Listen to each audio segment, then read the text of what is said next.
Perkenalkan, nama saya Elnari Madani dan teman saya Siska Qurratul Aini. Di sini kami akan menerangkan tentang kewirausahaan dan perannya terhadap bisnis. Berikut kami lampirkan materinya.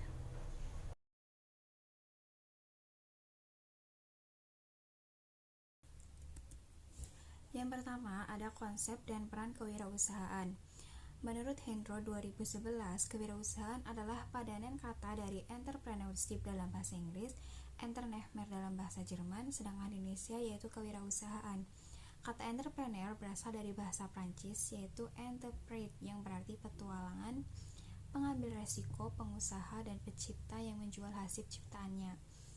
Menurut Simrer 1996, kewirausahaan adalah proses penerapan kreativitas dan inovasi dalam memecahkan masalah dan menemukan peluang untuk meningkatkan kehidupan. Sedangkan menurut Drucker 1959, kewirausahaan adalah suatu kemampuan untuk menciptakan sesuatu yang baru dan berbeda. Jadi dari ketiga definisi tersebut, itu bisa dibilang kalau kewirausahaan itu merupakan kemampuan seseorang untuk mengambil peluang untuk menciptakan sesuatu yang baru. Jadi bisa dibilang dalam kewirausahaan ini bisa kreatif dan juga inovatif dalam membuat sesuatu hal yang baru. Dan wirausaha merupakan pelaku dari kewirausahaan, yaitu orang yang memiliki kreatif dan inovatif untuk sesuatu yang baru, untuk menghasilkan suatu produk yang baru. Selanjutnya ada peran kewirausahaan. Yang pertama, membuka lapangan pekerjaan. Dengan adanya kewirausahaan ini, itu akan mengangkat pengangguran yang ada gitu. Kewirausahaan ini kan pasti akan membuat suatu usaha atau enggak bisnis gitu, sehingga kan akan menyerap tenaga kerja yang banyak dan juga pengangguran pun akan berkurang. Lalu meningkatkan pendapatan nasional. Semakin banyaknya kewirausahaan yang dibuat, maka usaha pun akan semakin banyak dan juga produk baru yang dibuat itu juga akan semakin berkembang dan minat masyarakat terhadap produk baru tersebut juga akan meningkat, sehingga pendapatan nasional pun akan meningkat karena adanya produk baru tersebut di pasaran dan mendapatkan antusias yang tinggi gitu. Lalu mendorong terciptanya masyarakat yang adil dan makmur. Nah, dengan adanya kewirausahaan ini pastinya akan membuat seseorang itu lebih kreatif dan juga inovatif terhadap peluang yang ada, sehingga masyarakat tersebut akan makmur dan sejahtera dalam mengembangkan usahanya dan menemukan peluang yang ada di sekitarnya. Menambah investasi di dalam negeri. Karena dengan kewirausahaan ini kan pasti kita membuka usaha baru, terus juga produk baru, pengembangan produk baru. Jadi ya otomatis akan menambahkan investasi di dalam negeri dengan produk-produk yang berkembang baru tersebut. Lalu mengurangi kesenjangan ekonomi dan sosial. Makin banyaknya kewirausahaan yang terjadi, maka akan menekan kesenjangan ekonomi dan sosialnya gitu, sehingga pendapatan masyarakat pun akan diharapkan akan tinggi dengan adanya kewirausahaan ini. Jadi akan menekan kesenjangan ekonomi dan sosial dengan adanya kewirausahaan atau dengan mengembangkan inovasi baru. Yang keempat, ada fungsi kewirausahaan. Secara mikro, fungsi kewirausahaan adalah sebagai planner dan inovator. Planner itu akumulasi dari pengalaman dan pendidikan wirausaha selama menjalankan kegiatan usaha yang selalu berubah. Planner ini merupakan salah satu dalam fungsi kewirausahaan sebagai perencanaan yang baik. Pada saat kita ingin membuka usaha, maka kita juga harus membutuhkan perencanaan yang baik gitu. Nah, perencanaan yang baik itu bisa didapat dari pengalaman atau enggak pendidikan selama menjadi wirausaha atau enggak selama menjalankan kegiatan usaha. Jadi dia mengerti bagaimana peluang yang ada, lalu bagaimana dia merencanakan produk yang akan dibuat dengan kegiatan usaha yang selalu berubah-ubah. Lalu sedangkan fungsi inovator adalah kemampuan wirausaha untuk melakukan perubahan terus-menerus terhadap aktivitas bisnis sesuai kemajuan dan perkembangan zaman. Inovator ini merupakan selalu melakukan perubahan dengan adanya peluang yang baru, maka dia bisa mampu untuk membuat inovasi baru mengenai produk-produk baru yang sehingga bisa mengembangkan produk yang baru itu sesuai kemajuan dan juga perkembangan zaman yang ada pastinya. Lalu sedangkan fungsi secara makro itu berhubungan dengan peran kewirausahaan dalam meningkatkan nilai kehidupan atau kemakmuran rakyat.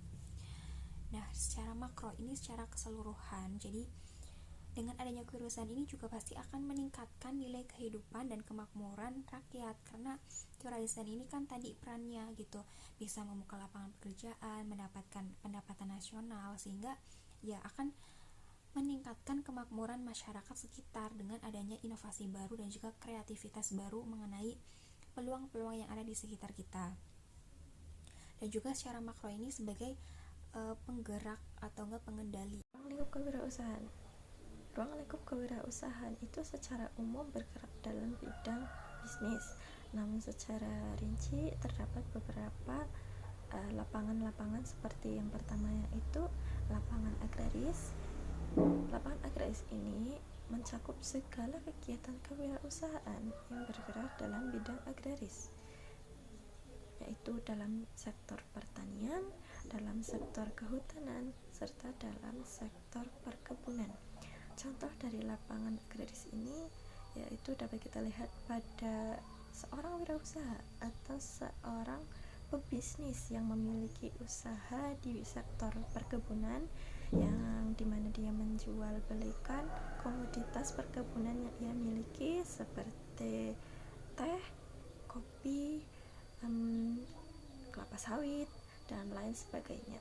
Lalu ada lapangan perikanan, yaitu kegiatan kewirausahaan yang di dalamnya mencakup sektor perikanan, atau dapat kita simpulkan bahwa di sini mereka menjual atau berusaha dengan komoditas yang utamanya adalah ikan. Tentunya di sekitar kita sudah banyak yang memiliki usaha ini ya. Contohnya yang pertama itu adalah budidaya. Ada yang budidaya ikan lele ataupun ikan hias. Lalu selanjutnya adalah lapangan perindustrian dan kerajinan. Di sini meliputi industri besar, menengah, dan kecil. Sedangkan pengrajin dibagi menjadi beberapa usaha, yaitu pengolah hasil pertanian berupa beras.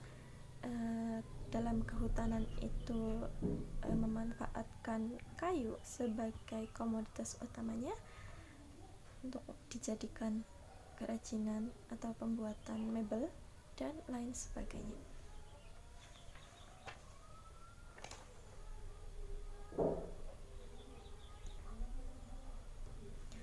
Selanjutnya adalah lapangan perdagangan.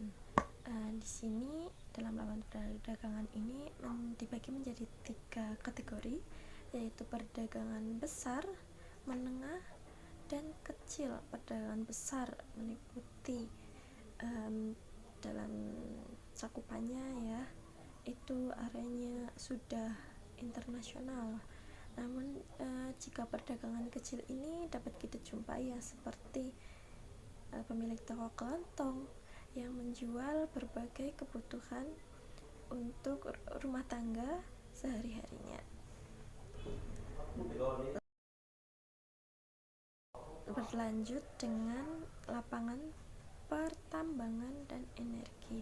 Di sini segala kegiatan kewirausahaan yang berhubungan dengan pertambangan dan energi, seperti pengusaha batubara, minyak, dan lain sebagainya, yang memanfaatkan sumber daya alam yang ada di alam untuk dimanfaatkan, dijadikan usaha sendiri. Lalu ada lapangan pemberi jasa, yaitu di mana mereka yang menjual jasa kepada para konsumennya.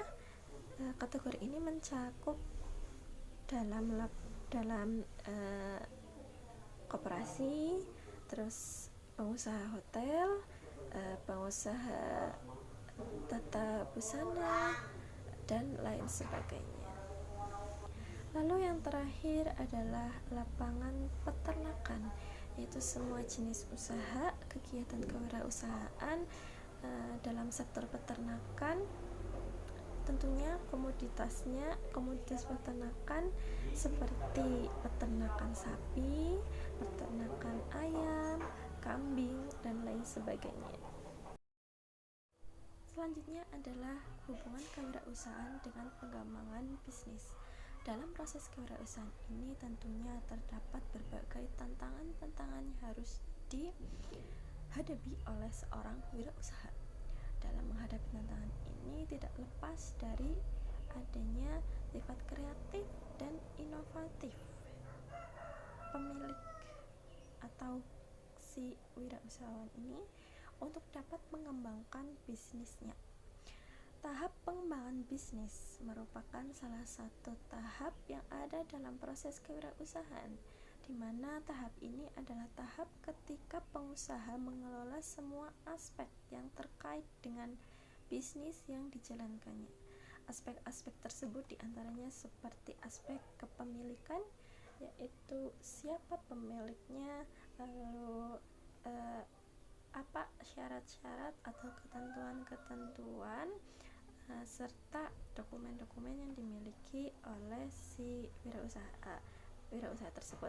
Lalu selanjutnya adalah keuangan, yaitu mengatur segala keuangan di wirausaha tersebut atau bisnis tersebut, di antaranya seperti uang yang keluar serta uang yang masuk ataupun kas dan lain sebagainya. Lalu ada aspek SDM, yaitu mengelola segala yang berhubungan dengan sumber daya manusia, seperti kualitas karyawannya, skill, dan lain sebagainya. Lalu ada organisasi, ada pengambilan risiko, pembuat keputusan, pemasaran, yaitu bagaimana menetapkan strategi pemasaran yang sesuai, dan lain sebagainya. Lalu yang terakhir yaitu sampai pada evaluasi, yaitu mengevaluasi semua kegiatan yang telah dilakukan perusahaan tersebut atau si wirausaha tersebut mengenai bisnis yang telah dijalankannya. Demikianlah apa yang dapat kami sampaikan, kurang lebihnya mohon maaf. Wassalamualaikum warahmatullahi wabarakatuh.